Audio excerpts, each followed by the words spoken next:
Hello, you're with me, the voice of ability for persons with disability. United Nations statistics estimate that over 600 million people live with disability globally, and over 400 million people live with disability in Africa. 40% of Africa's population are made up of people living with disability. 10 to 15% of school-age children in Africa live with disability.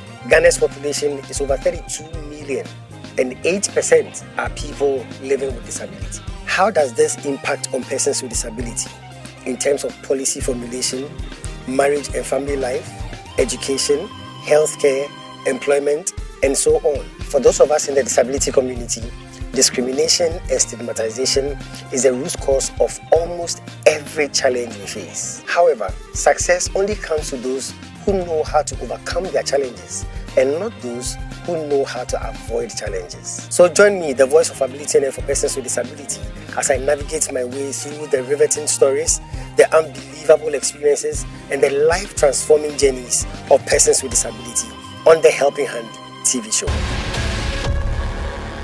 Hello and welcome to another exciting edition of the Helping Hand TV show, where we seek to throw the spotlight on the abilities of persons with disability. And like I say, you are welcome. Welcome to my world where disability is not inability. Special thanks to DV Unlimited, Company Limited, and Fasty Chapel, my proud sponsors. H4P is 12 years old. We've been doing this for the past 12 years, and God has been good to us. Today, I have a very, very special guest coming to us all the way from Kenya. And I'll go for a break. When I come back, I'll introduce you to my very, very special guest, and we'll begin the discussion for today. It's a Helping Hand TV show. Stay tuned. I'll be right back. We'll be right back.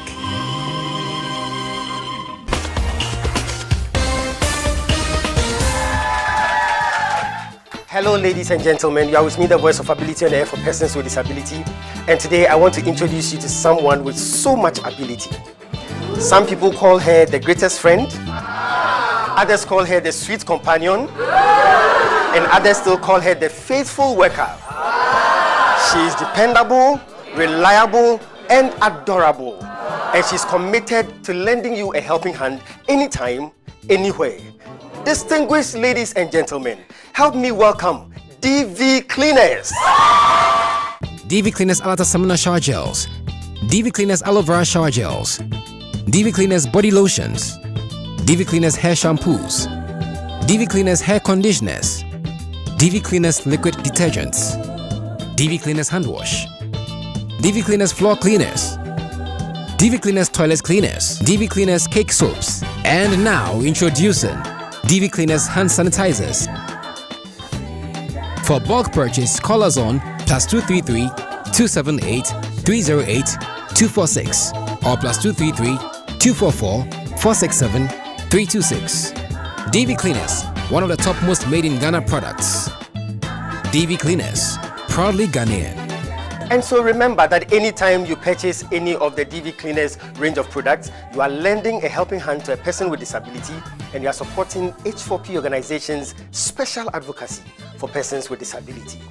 DV Cleaners, Nature's finest touch.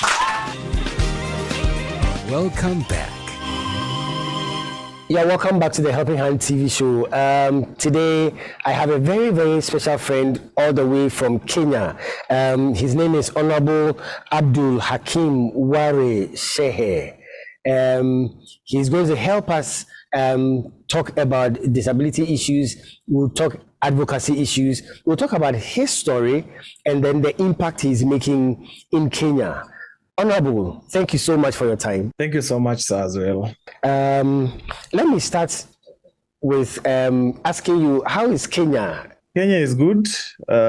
We are finding on well, but this issue of climate change, I think it has really affected us. I don't know of your country, but the drought season is so prolonged here. Okay. In a way that is so dry, and we're experiencing very little rainfall in our nation. But we pray for more. Yeah. We hope that things change for the better.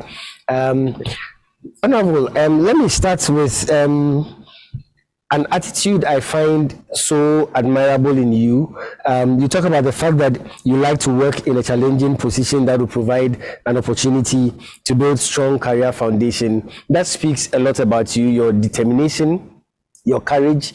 I want to find out, did you learn that from your mom or your dad or from both of them? I think as a person living with a disability, more so visually impaired, sometimes you are supposed to go extra mile in terms of trying to achieve on what you want to achieve in life. Yeah. So I think nature just forces you to find your, you have to harden yourself in terms of trying to move here and there.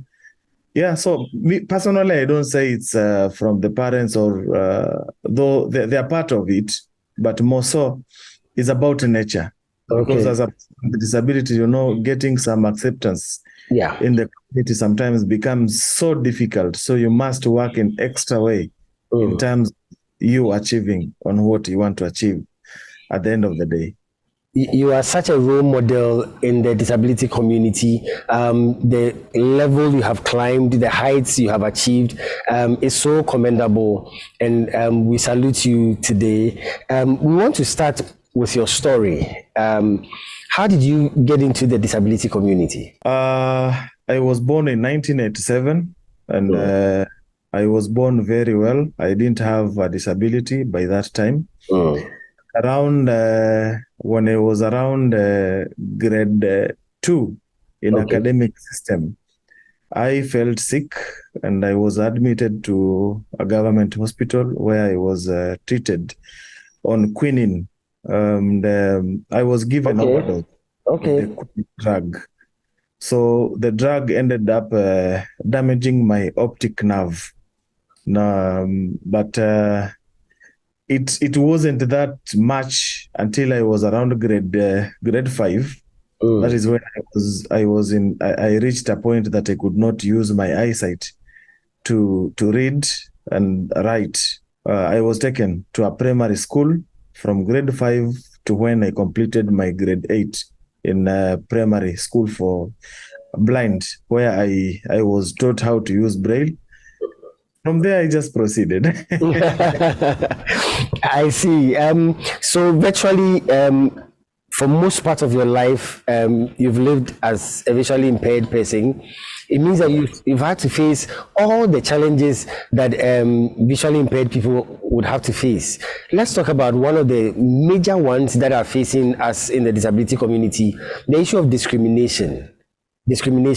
What has been your experience in that regard? After completing my secondary school, that is grade 12, I had, actually up to now, I have very much passion in terms of media. So I went to pursue a certificate in mass communication, specifically TV and radio presenting. That was in 2012. So after completing the college course in Nairobi, I was looking for somewhere to do my attachment or internship course. It was very difficult for a whole year for me to get an opportunity to practice as a journalist. The reason is every media house I go, they find it impossible because it was a very new case in Kenya. Actually, I was just amongst the first visually impaired to pursue journalism in Kenya by that time as a profession. So the media houses found it very difficult for them to accept me. So it took me over 1 year for me to be absorbed into a government, the government broadcasting service. That is after trying to look at the policies and, it wasn't easy. Because I remember I was given a chance in a certain media house in Nairobi, though I wouldn't mention the name. The general staff and the studio controller manager there accepted my application because they took me through an interview, a short interview. But when the general manager came and saw me being given a program, And that particular time, I didn't have a phone that have this speech or screen reader. Okay. I was just dismissed there and then while I was just hearing everything that no, we can't have a person with visual impairment in our studio. I mean, we are going to our production is going to be minimized.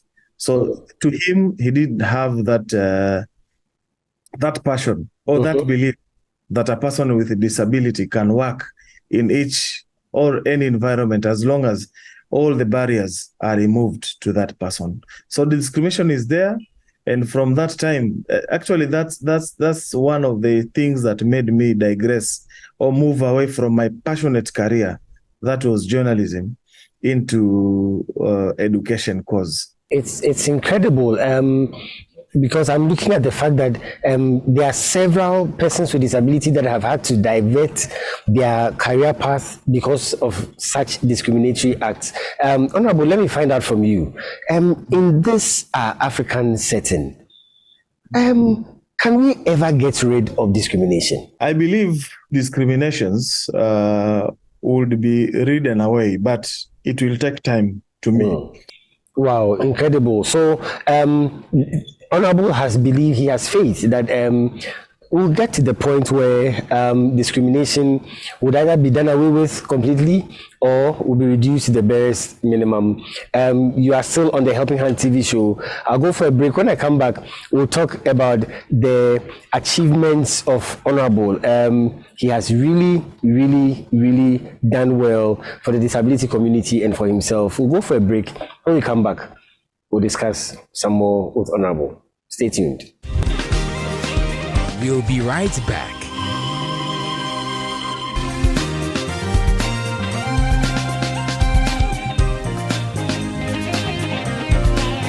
Success is a product of hard and wise work. Is 60-second success with the Bishop. Stay tuned. Welcome to 60 Second Success with the Bishop. Today, I want to speak to you about an important success ingredient called the law of progress. The law of progress is your decision to take a step forward in every area of your life. Your decision to take a step forward in every area of your life. Success is a milestone that is achieved after continuous struggles, hard work, pains, motivation, failures, and repeated efforts. Success, my friend, is a journey made up of failures and successes in life. And those who never see success are those who decide to stand at one place in life, those who refuse to progress. If you really want to be successful, then you have to take a step forward. You have to decide to progress in every area of your life. Every day, make a determination to take a step forward in everything you do, and success will be yours. Thank you. Welcome back. Yeah, welcome back to the Helping Hand TV show. With me, the voice of ability on earth for persons with disability. This is a special edition. H4P is 12 years old. We've been doing this job for the past 12 years. God has been good to us. And this special edition has a very special guest, the Honorable Abdul Hakim Wari Shehe. He's kind enough to share his life with us. He's kind enough to share some motivation with us. Honorable, thank you so much for your time. Thank you as well. I get amazed at your achievements, your accomplishments. You've been on several boards, you've worked with several institutions, you've done so much. For this part of the interview, I want to just allow you walk us through all the many things that you have done so far. Thank you so much. And you know, as persons with disabilities, sometimes, especially for fellow persons who have been able to achieve in society, it's good also to speak out and be broad enough, at least to give motives, a good motive also to some individuals who doesn't believe or who doesn't trust for persons with disabilities. Well, after completing my level 12 or Form 4 high school, I did the mass communication that I've just explained, and it didn't go well. because of the acceptance within the community. Yeah. So I decided to go further and pursue the cause that most people believe that a person with disability, more so visually impaired, deem fit to train to. So I went to a university called Maseno University. Okay. I went to pursue a diploma in special inclusive education. But as I introduced myself, I didn't have that passion to be as a teacher. Yeah. I just did it knowingly that I wanted to understand the disability sector on how it is, because I wanted to venture into disability advocacy. So the only tool that could be able to give me much knowledge was the education course, and more so specific, the special education one. So after that, I've been engaging in different CBOs here in Kenya, here and there, trying and lobby to the government. And I've been able to work in different entities, more so around the CBO area.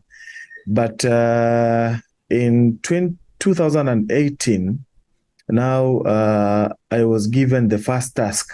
Now after the lobbying, the advocacy and lobbying matters started finding its roots within the county. Kenya, we have around 48 governments. Okay. That is one national government, the major government, and then we have small governments, that is 47 of them.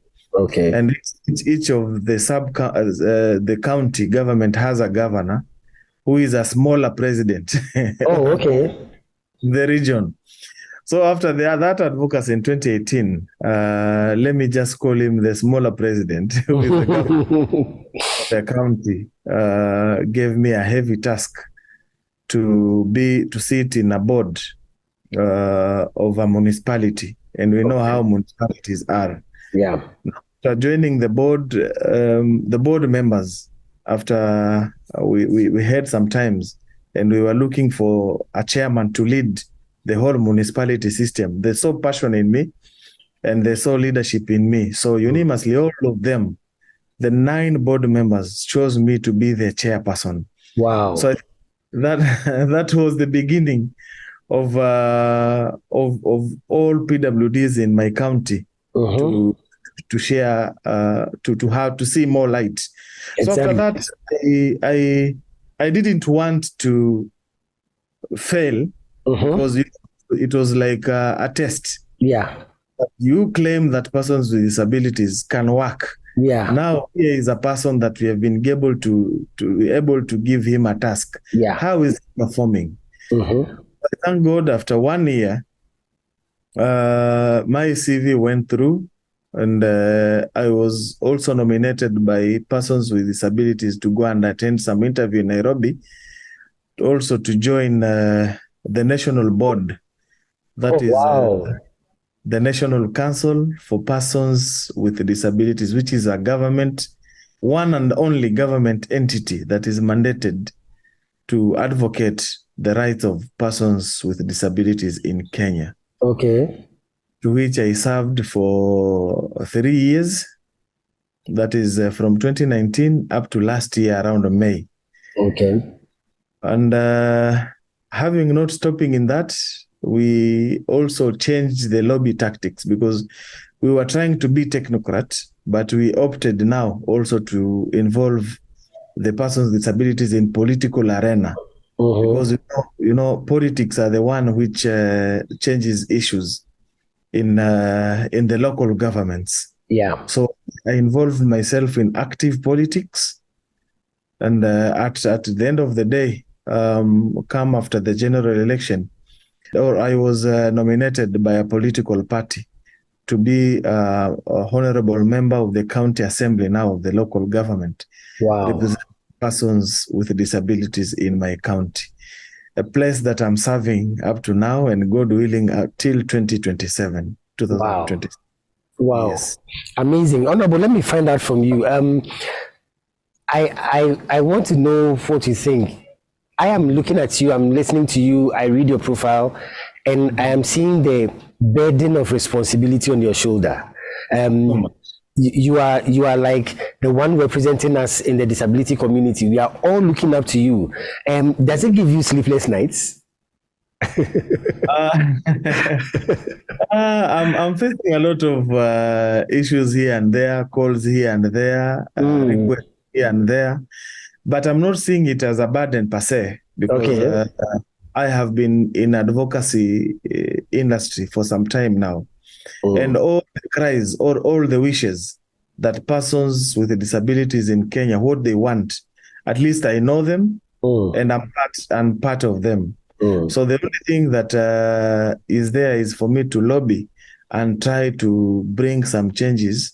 Especially, I've come up with a work plan so far, and the work plan is to come up with some policies. And the first policy I've been able to achieve, that is coming up with an act.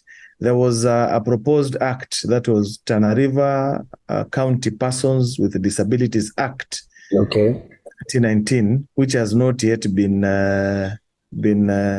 dealt with before I come in the parliament. But now I'm glad in the 6 months that I've been able to be here. The act is now active, and great. I'm glad also for me to be given such opportunity, That's great. We pray for more strength for you, that you'll be able to deliver, and especially prove that disability is not inability. Yes. Yeah. Honorable, let's talk about a very sensitive issue. We've been advocating for more persons with disability to get into politics all across Africa, and it's been a major challenge. There are so many obstacles, systemic barriers, environmental barriers, attitudinal barriers, so many things that are stopping our people from getting into politics. Now, you have been able to get there. First of all, how were you able to get there, and how are you handling all the challenges and obstacles that come with it? Actually, it hasn't been much that easier because I wanted to be a representative, elected one. Okay. Doing some campaigning here and there before my parent, that is my mother. My dad passed so many years ago, around 2012. So I'm just having my mother. Okay. So to her, she didn't accept, that attitude. Persons with disabilities, we are very delicate, we can't handle the public and these all other issues. So my mom was like, no. I'm not going to permit you. You joining politics? No. You are my son, so I wouldn't accept. So such thoughts and attitudes. Yeah. It's funny as per now, because sometimes back I called my mom, come now, sit down. Do you remember I asking you about I need to go to politics and what you said? She said, yes, I remember. I told her, how do you see my work now? Because my home is full of so many people nowadays. And most of them are not persons with disabilities. At least they saw that the leadership in me. It's like they are no longer seeing the disability aspects from myself. So my mom is handling a lot of people at home. I took that advantage and asked her, what do you think now? Should I go into politics?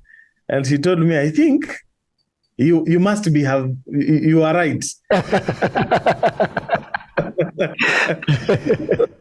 So I believe in 2027 she's going to allow me. She's one person that I really respect, and because she stood with me. If she wasn't there for me when I was struggling here and there in terms of building up my career, it wouldn't be easy for me. Mothers are priceless, right? Yes. So I believe the political career is now ready, but there's a challenge, and the challenge is persons with disabilities going to politics, it's not seeing it as a serious. Yeah.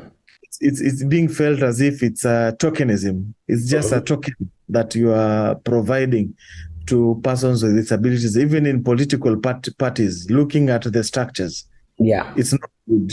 If you really want changes as persons with disabilities, then politics is the place to put more effort. Yeah.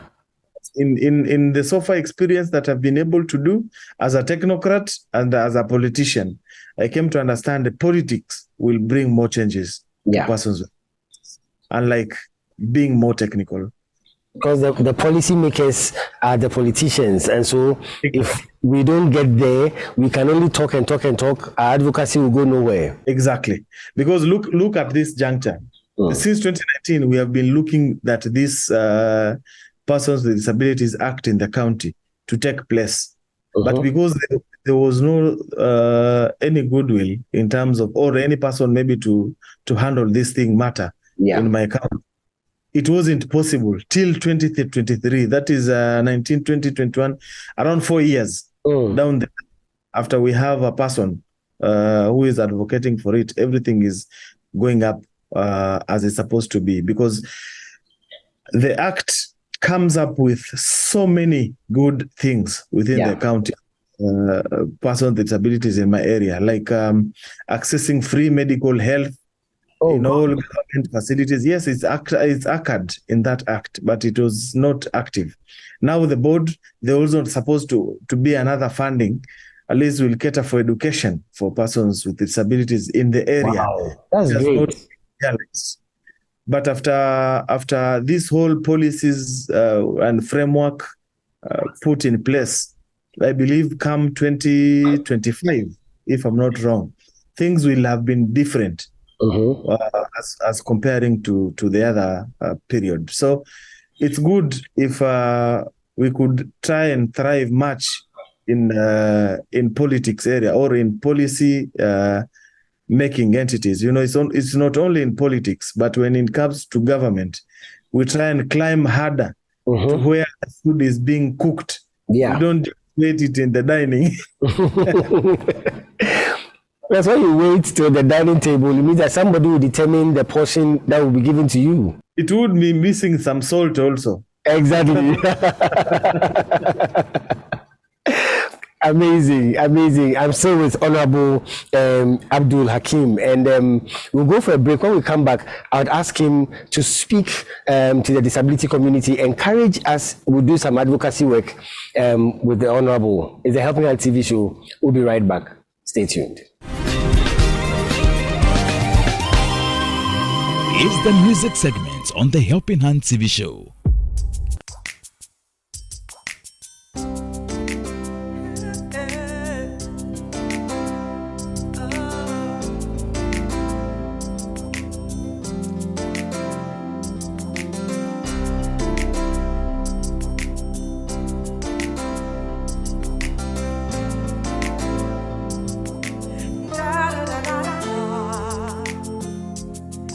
I am who I am because of you. If it had not been for you, tell me where would I be? I was lost and sinking deep in sin. Yeah. But you reached out your hands and rescued me. No one can do the things you do for me. Oh, no one else but you. I am who I am because of you. Yeah. If it had not been for you, tell me where would I be? I was lost and sinking deep in sin. Oh, but you reached out your hand and rescued me. No one can do the things you do for me. Oh, no one else but you. But none yet, but none yet, but no one else but you. But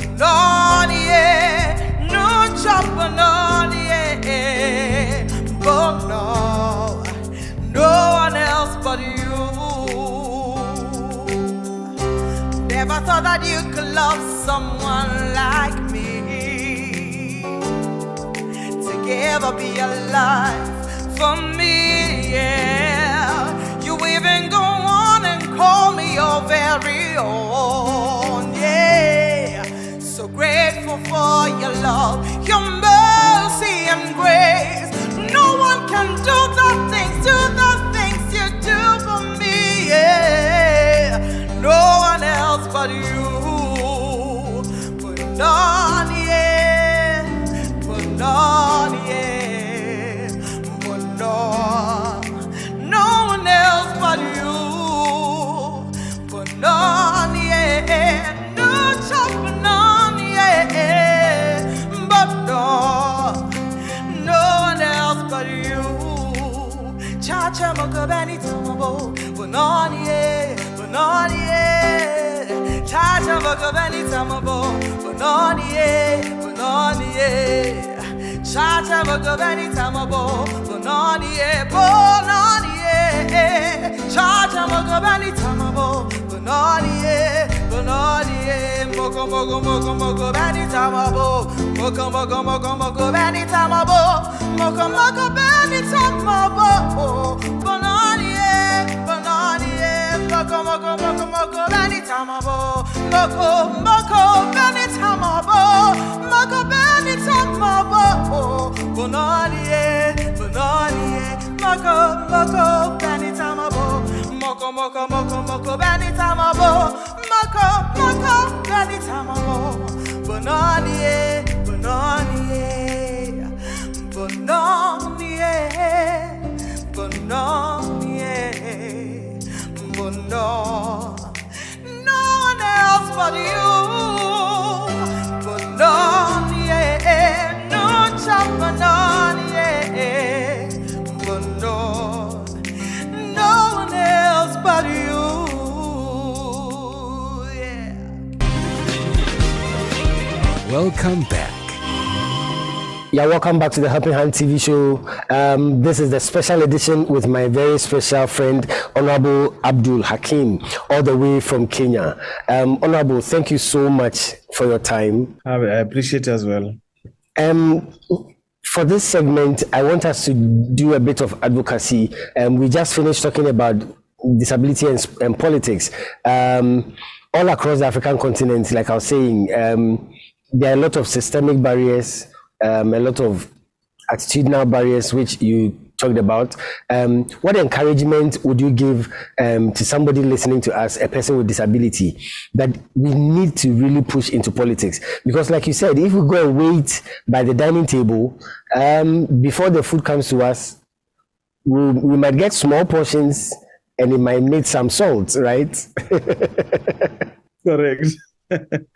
So I think persons with disabilities, I will talk it in two categories. Okay. There is that category that is supposed to fully be advocated for. The category that doesn't have much space in terms of them expressing themselves. Yeah. And the other category is some personnel that are somewhere thinking that they are somewhere better. Then let me just be very specific that when you keep quiet as a person with a disability, then the person next to you who doesn't have a disability will not have that idea of how or what you are feeling. Exactly. To move out, express yourself, and express in a manner that every person can be able to understand you. You know, sometimes I get persons with disabilities in the communities. Some of them have given up. Yeah. That there's no one who is listening to them. Others have given up them a negative attitude in terms of even relating to others. But in disability sector, we say, you know, disability comes with psychosocial effect of disability.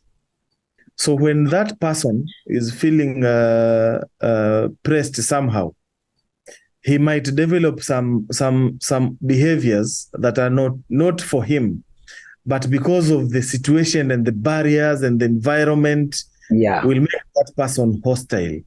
So it's good at least if we come together, because if I have someone next to me who is having a disability, a different kind of disability, we share some ideas. You know, it looks like part of a therapy. Yeah. So to any person with disability, perhaps if you are around, you are outside the country, I don't know how I will put it, but if you're around Kenya, come visit my county so far. Come benchmark in my area. We have a discussion, we have a chat through, and things are going to be different. But I insist, as a person with disability, don't keep quiet for something that is really hitting you. Speak it out, let somebody hear you. And if there's no anyone to hear you at that particular time or area, it doesn't mean that there is no one who would listen to you. Raise your voice further. Definitely. Honorable, what's the name of your county? My county is Tana River County. Okay. Tana River, that comes a name from the River Tana, because it's just along the River Tana in Kenya. Okay. Honorable, let me give you about a minute. Speak to African governments. You are in politics. You are the politician. What can African governments do to make the disability movement move forward more smoothly? I will have to start by saying that let the government know that disability and poverty is like a brother and sister. If we really need to eradicate poverty in Africa, then let us look at where we need to put our forces into. And making persons with disabilities achieve in lives, you know, it's not known, but at the end of the day, you make several people achieve their lives. Let me just use my own example. I'm a visual impaired. I have a car, but I can't drive myself. So in the country, I have employed already one person. That is a personal driver to me. But if I be having my eyesight, I wouldn't need a driver to decide. And moving around, I have a personal assistant, personal help. That is a second person that I have employed. As much as we are talking about job employment, let us look at entities that we can add more employment. I'm just one person, but because I'm enabled and I'm able to do my things, I have enabled two other people. Yes. So let us not see the disability sector as something to joke around with. It's a very important area that as governments, we need to put much effort in terms of advocating. Let us not see as if dealing with persons with disabilities is expensive. Yes, it's expensive at the beginning, I understand. But at the end of it all, the government is also will also be helped. Let us develop policies. Let us adapt policies. Let us come together, join hands, and ensure that the lives of persons with disabilities in all over the region, African region, is achieved. Because if you assist a person with disability, you will increase job employment. That is one. Two, you will have reduced much burden to the household that person with a disability comes from. Because if that person stays at home, it means the parents or the guardians need to take much of their productive time will be trying to handle that person with a disability who is just staying there at home. who will not be giving any produce to the nation. So the government of Africa, it is my request that as governments, let's develop, let's adopt policies that are going to benefit persons with disabilities. Very well said, very well articulated. Thank you so much, Honorable Abdul Hakim Ware Shehe. Thank you so much. We are at the point in the program where we call it the freestyle segment. The freestyle segment is where I allow my guests to sing, to dance, to recite a poem. You have been amazing on the show. You have educated us. You have shared your life with us. Freestyle segment. What would you do for us? I think I will sing. Great. I will sing a song from Tana River County. Oh, great. From a tribe called Pokomo. Okay. Huyo mwewe, mwewe na mwewe. Huyo mwewe, mwewe na mwewe, huyo mwewe, mwewe na mwewe. Huyo mwewe, mwewe na mwewe, huyo, huyo, huyo.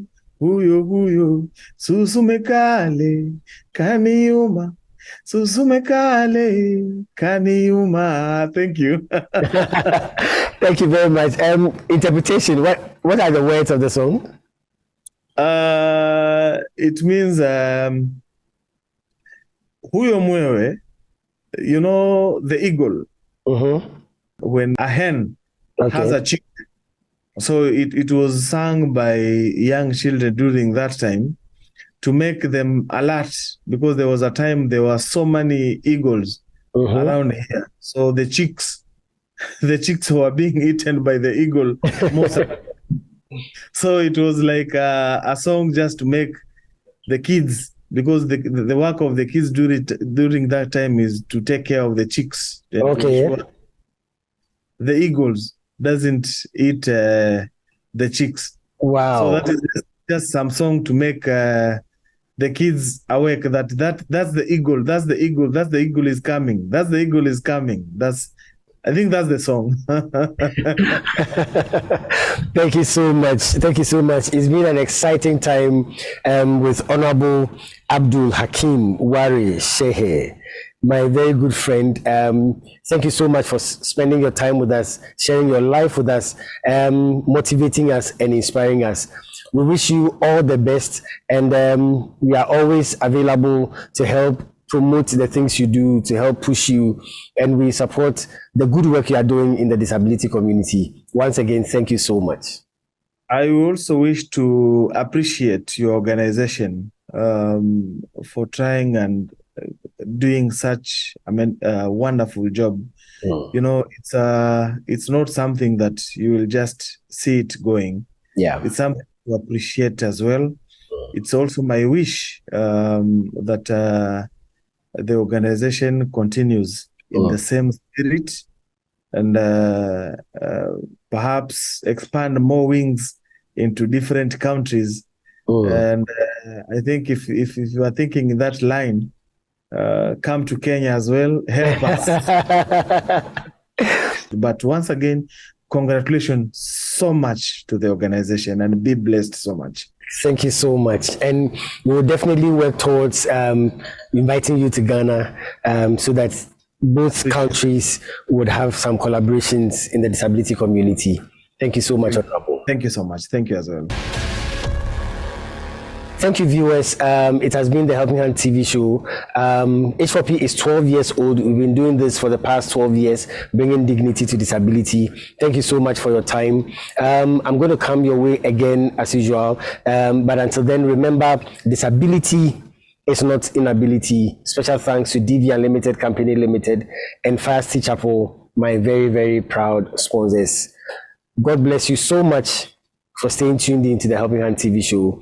Let's spread the word. Disability is not inability. Thank you and God bless you. No